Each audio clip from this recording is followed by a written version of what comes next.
Après l'élection de Donald Trump, sur les quais du métro, de nombreux New-Yorkais faisaient grise mine, stupéfaits et désolés.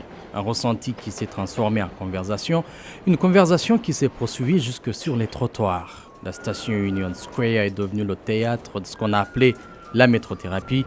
Les New-Yorkais s'y retrouvent pour exprimer leur solidarité vis-à-vis des immigrés, des minorités ethniques et religieuses ou sexuelles, ce qui n'empêche pas le sentiment anti-Trump, encore très vif dans cette ville largement démocrate.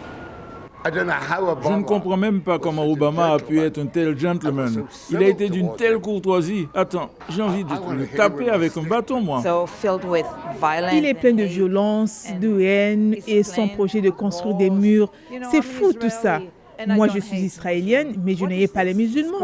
Mais pour certains, c'est une question de calcul.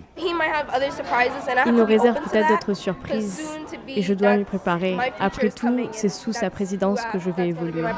Il est le président élu, que ça nous plaise ou pas.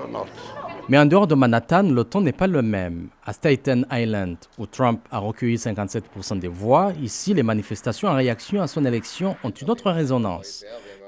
Les membres de la congrégation Torah SMS, une communauté majoritairement juive russe, font quant à eux plus confiance à Donald Trump. J'ai écouté ses enfants et j'ai été très impressionné. Je crois qu'ils ont une certaine influence sur leur père, à moins que ce soit l'inverse. Cependant, le rabbin chef spirituel de la congrégation reconnaît qu'il doit souvent jouer les arbitres. Une expression dit de juifs, trois opinions. La liberté d'expression est fondamentale pour lui et il espère que même en ces temps troublés, le pays, un peu à l'image de sa congrégation, saura se comporter civilement. Dieu merci, nous sommes en démocratie. Bien sûr, certains sont mécontents et peuvent protester, mais c'est ça la démocratie. Tout ce monde parlait donc d'unité, qu'il s'agisse de religion, de couleur de peau, de genre et de la responsabilité du nouveau président.